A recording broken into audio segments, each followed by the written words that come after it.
Yo, what is good, YouTube? Welcome back to another JC2K video. After about an hour of grinding, we have completed the Greatest Era 2000s Edition 10-pack box, and we're going to open that up here in this video and see if we get anything of real value, anything from the set. I have not gotten a single diamond or higher pull out of any of these free 10 boxes the entire year, which I think has to be decently unlucky, I would say. I don't know what y'all's thoughts are on that or how y'all's luck have been, but I've seen some people pull some really good stuff. Has not been the case for me to this point, which is a shame, but hopefully it's something that maybe gets better today. You know what?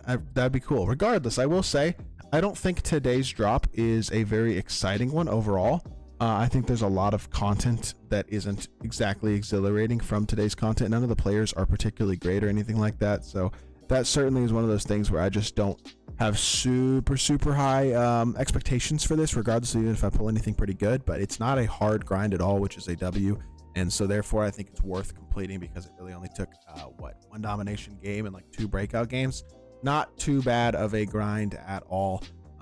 So if y'all missed my video earlier on how to complete this, all you have to do is get 10 blocks with centers over multiple games, score 44 points to the point guard in a game, get 19 rebounds with small forwards over multiple games, score 20 points in a game with a shooting guard 2 times, 18 assists with the point guard in a game, and 3 double-doubles. I got the double-doubles in 1 domination game. They stacked. I got 18 assists with the point guard in a game in that same domination game. I scored 20 points in a game with a shooting guard once in that game and once in a breakout game. 19 rebounds over small forwards took me the domination game and 1 breakout game as well, and then 44 points to the point guard, got that done with the domination game, and the 10 blocks at the centers took 2 breakout games plus the domination game. So overall, not too bad of a grind at all. Literally 40 minutes, I think, about, in terms of grinding. Did not take very long at all. So as long as these grinds are short like this, I have no issue with completing them, even if the odds of pulling something good aren't actually particularly high, which the pack odds, just to reiterate from this morning's video, are not good. I mean, these are very bad pack odds. Looking at 2.4% chance at a diamond and less than 1% chance at a pink diamond, as per with all the drops. But 2.4% odds at a diamond is still really bad. So it's better than what the Tuesday drops used to be, and yet it's still really bad. So I don't have very high expectations of actually pulling anything of real value, but you know what? It is certainly possible that today will be our lucky day and we'll get something good. So real quickly, let's just open up the shoe pack, because why not? No real shoes in here that I love, so whatever. Oh, I get to pick 5. Cool. All right, 3, 4, and 5. All right, there you go. We'll take those. And then we get a Dia de los Muertos event pack. This, yeah, it contains a guaranteed skull. Is it guaranteed to be like a higher tier skull, like a ruby or up? I don't know, but I did get a ruby skull out of that. Like I talked about earlier, they dropped more skull challenges today for diamond skulls. If you want to get those, can turn the 2 diamond skulls into a pink diamond skull if you wanted to.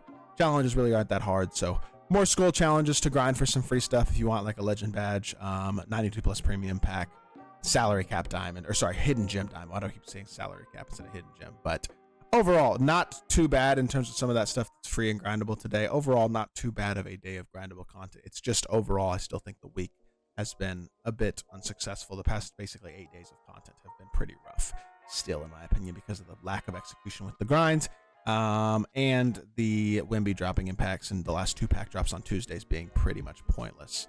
Not a great pack drop today, though. I don't have super high expectations of pulling anything good, but with that being said, I think it is time to hop into it and see if we can snag anything decent of value. I have very low expectations, but we will see what comes out of this 10 box. First 10 box, I get a diamond item. Can you get skulls? Oh, that's a diamond shoe.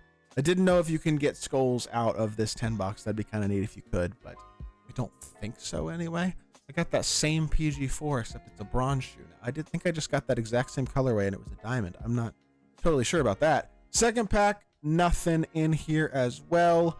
No skulls. I don't believe skulls are in here. Tamani Kamara, that set shot specialist though right there, that's a good badge. When you get stuff like that, that has value. That's a couple thousand MT right there. Oh my, I feel like every time I get one of these free 10 boxes, I get a shake or 2, and it's always an amethyst. I have pulled so many amethysts out of these free 10 boxes and never a diamond. And like, unsellable amethysts literally do nothing for me. They're worth 6,000 MT. Like, not what I'm 800 MT is what I meant to say. I'm sorry. The cards would be worth like 10,000 MT maybe, but 800 MT or that Amethyst Giannis Antetokounmpo right there. That is pretty much useless. It's always a shame to get a pull that like you get hope that it's going to be good and then it ends up being something garbage, and that's exactly what happened in that pack. Next pack is going to give us another Sapphire, Lauri Markkanen, and Kevin McCullough, Texas Tech University legend. He was good in college. And 2 emeralds here as well. Yeah, nothing of real value. Again, this is gonna be one of those boxes where you get maybe 7,000 MT worth of value. If I sold everything and all the badges and all the extra stuff, I might get a little bit more than that. It could be close to 10k, but I only pulled, I think, 1 good badge so far, so the odds aren't looking too hot in terms of that. We get a Ruby player here, so that's slightly more MT, but still not very much, as well as Emerald KP. And at this point, it's looking, oh, okay. Well, I finally pulled a diamond.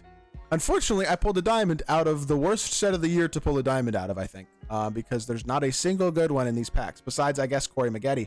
But Corey Maggette does absolutely nothing for me. He would not help my team in the slightest because I have too many hidden gem shooting guard small forwards. So unfortunately, no matter who I pull here, this is not going to be some great, amazing pull. We got an Amethyst prize ball, but I think I'm going to have to quick sell it because I think I have one in my collection. Either way, we did finally pull a diamond. Is it going to be a good one is the question.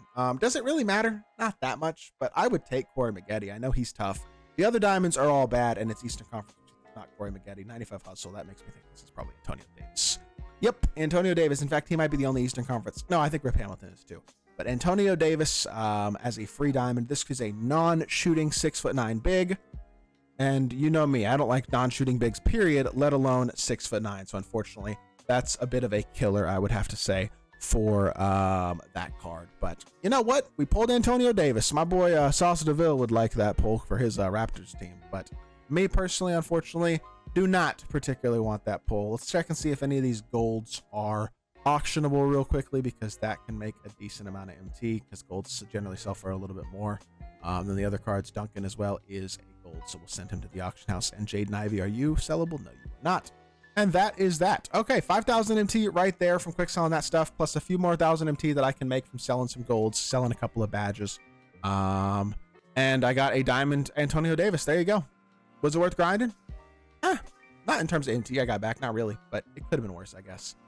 Pulling a diamond was cool. I just wish it was a diamond out of a drop that would actually been useful. Like the Greatest Era 70 edition. If I had pulled one out of that drop, that would be nasty. But unfortunately, wasn't to be today. Either way, we'll take it. Better luck than I've had previously, even if it's not a card that I'm actually going to use in my lineup. So with that being said, that's going to do it for today's video. Hope y'all did enjoy. If you did, make sure you hit that like button, leave a comment, and subscribe. Let me know if y'all get anything out of your Greatest Eras 10 bucks. I'll be back with more 2K content very, very soon, and I appreciate y'all. Peace.